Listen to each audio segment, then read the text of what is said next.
Hi everyone, and welcome back to How Ines Rolls. I'm so glad you're here today because I'm making one of my favorite meals.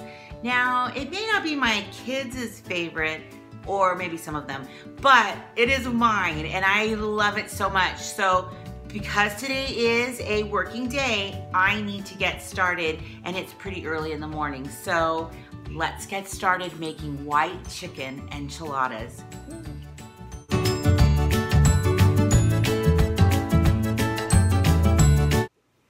Like I said, I love this recipe. I came upon it a few years ago, and it's one of those really easy go-to recipes.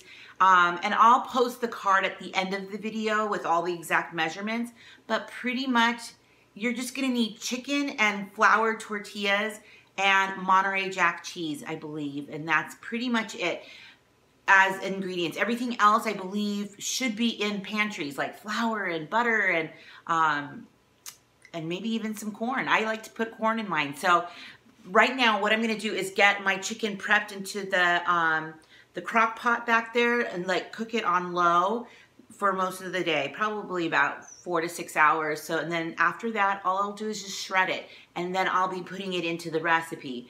But if you're a working mama like me, that crock pot can be your best friend with getting meals together. You just have to make sure you're aware of what you're gonna make. So every morning when I come downstairs, I'm like, what are we gonna have for dinner? So that's just kind of how my mentality is because I need to be prepared. So I'm gonna get those in the crock pot right now.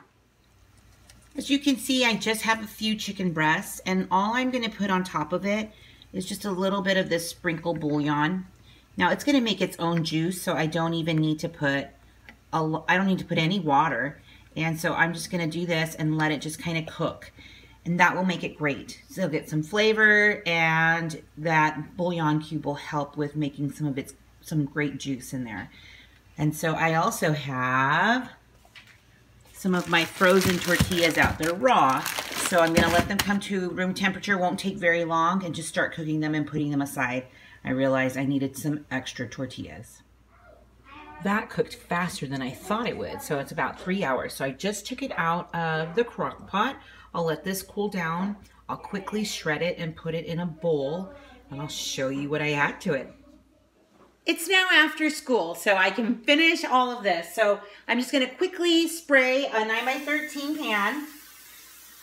And if you're just making this right away, you would just start your oven right now. But I'm gonna wait a little longer because I do have a tutoring session, so I don't need to cook it right now at this moment, but in about an hour. So I'll just put it in my oven and set my timer. But here's my chicken. It's already shredded and cooked up and shredded. And all I do is I add a little bit of corn. I love the Trader Joe's corn. You don't have to. Like, I just made a little variation to this. So I just added like this corn, and I just like the way it tastes. Also, you could just put like broccoli. You could put anything you want in it. And then you're gonna put about a cupful. So it's up to you. We like cheese, so so we're just gonna mix this all in, and then you're gonna be filling up somewhere between 7, 9 tortillas into here. So this is the filling. You're just gonna mix it together, and then you're just going to put a little bit in each tortilla. Now remember, these are the yummy tortillas. So I'm just gonna put some of this filling in here, and then just roll it up seam side down into the glass pan. So it's probably about like a half a cup or so per tortilla. And I'm just gonna seam side down it. So you can see, I'll just line that all up, and then I'll get going on the sauce. So let me just finish that, and we'll get going on the sauce. So it's made 8. They're nice and full, and usually whatever is left over, I just kind of sprinkle it on top. No need to waste it, right? So it'll be perfect on top. So I'm gonna get going on the sauce now. So the sauce is a basic roux. We're just doing 3 tablespoons of butter to 3 tablespoons of flour. And so I'm gonna let this kind of melt down a little bit. Now it's time ready to add the 3 tablespoons of flour. And we're just gonna cook that down for about a minute or so. Just kind of get it good and mixed in. And then I will add my chicken broth to it, which is just right in here. You can kind of see it right there. There we go. So look at that. That's gonna, we don't want it to burn. We don't want it to get too hot. So I have it right now at medium high. Might even put it down to about medium. Look at that, it's starting to thicken up right there. So that's going to change the consistency of the broth into like a gravy. Time to add the stock, 2 cups. And it happens pretty fast, so just keep stirring. And you can see it'll start to turn into gravy. Ooh, yum. So it's starting to turn into the gravy. It happens pretty fast, within a minute or two.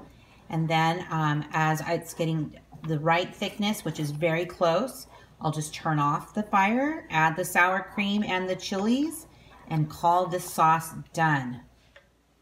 So my sauce is done. I don't know if you can see it, but it's pretty creamy. It's just a white sauce. It's got the hatch chilies that I accidentally got the not mild, but the hot ones. So I spent about a couple minutes trying to pick out some of the seeds. It's not that we don't like the hot. I just worry that the little kids may not like it as much. But I have to use them, right? Because what am I going to do with them? So anyways, this seem like the best recipe for that to mute some of those flavors. Anyways, I'm going to pour that right on top of all of this yumminess here. And then I'm just going to top it off with a little bit of cheese and put it right in the oven and bake it for about 20 to 30 minutes. We're just kind of getting a light crisp on top. Remember, everything in here is cooked. So we want to make sure it's just kind of getting into the cracks it needs to go, and then that the cheese is browning a little bit. So it'll be ready. I'm also going to be serving this with a salad because my husband tends to think that it's a little too much dairy and gluten and all of that, which I understand. So if we eat a little bit less of that, we can have more salad with it. And I think that's a perfect compromise because I love salad. So this is ready for the cheese. I love Monterey Jack. I love the different flavors to all the cheeses, but this one is perfect for this recipe.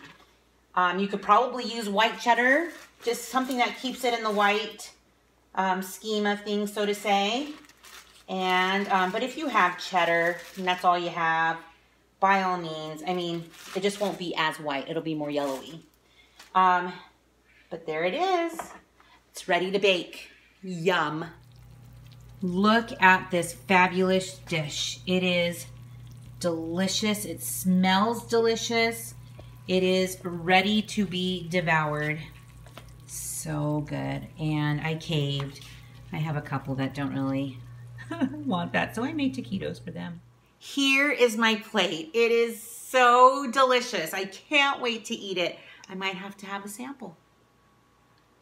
So good. So I'm gonna leave now. I'm kidding. Thank you so much for visiting my channel and watching me make white chicken enchiladas. These will be devoured. They are delicious, and you should try making them with your family. Let me know if you do and what you think of them. Have a wonderful evening, and when you see this, it will be Valentine's Day, so happy Valentine's Day, and stick around. You never know what I'll be rolling out next.